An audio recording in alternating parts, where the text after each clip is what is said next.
बहुत समय पहले की बात है। किसी गांव में एक बाबा रहते थे जो बहुत ही सरल और दयालु स्वभाव के थे। उनकी खास बात यह थी कि जब वह नाचते थे तो बारिश जरूर होती थी। इसलिए गांव वालों को भी जब भी बारिश की जरूरत होती वह बाबा के पास जाते और उनसे अनुरोध करते कि वह नाचें। वह गांव वालों की बात हमेशा मान लेते थे, कभी मना नहीं करते थे।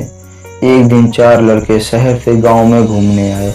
जब उन्हें यह बात पता चली कि किसी बाबा के नाचने से बारिश होती है तो उन्हें यकीन ही नहीं हुआ। शहरी पढ़ाई लिखाई के घमंड में उन्होंने गांव वालों को चुनौती दे दी कि हमारे नाचने से भी बारिश होगी। यदि हमारे नाचने से बारिश नहीं हुई तो बाबा के नाचने पर भी बारिश नहीं होगी। अगले दिन सुबह सुबह गांव वाले उन चारों लड़कों को लेकर बाबा की कुटिया के पास पहुंचे। गांव वालों ने बाबा को पूरी बात बताई। बाबा ने कहा ठीक है। तब लड़कों ने नाचना शुरू किया। पहले लड़के ने नाचना शुरू किया।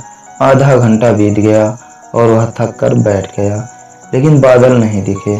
दूसरे लड़के ने भी नाचना शुरू किया। 1 घंटे तक नाचा और वह भी थक कर बैठ गया, लेकिन बादल नहीं दिखे।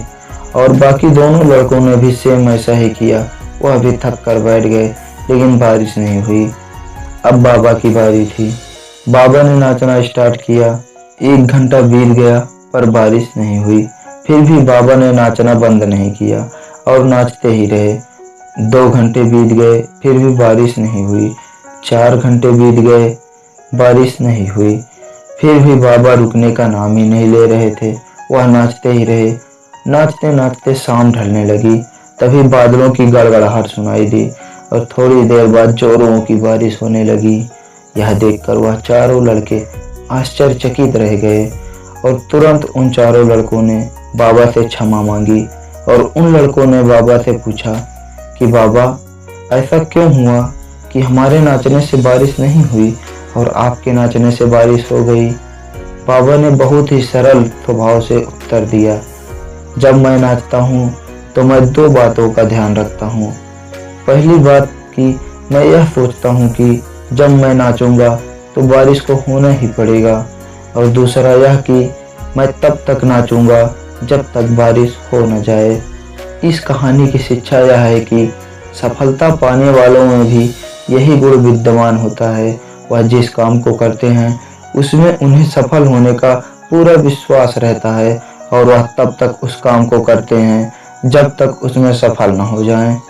इसलिए यदि हमें सफलता पानी है तो इस बाबा की तरह अपने लक्ष्य की प्राप्ति करनी होगी, न कि उन 4 लड़कों की तरह जो थोड़ी ही देर में हार मान लेते हैं और उन्हें लगता है कि मुझसे नहीं होगा। इसलिए दोस्तों, उस बाबा के जैसे अपने लक्ष्य की प्राप्ति करनी है तो हार मत मानो। सफलता आपको मिलेगी ही मिलेगी। जिस दिन आप हार मान लिए, समझ लीजिए आपका जीवन निरर्थक है। इसलिए हार मत मानो।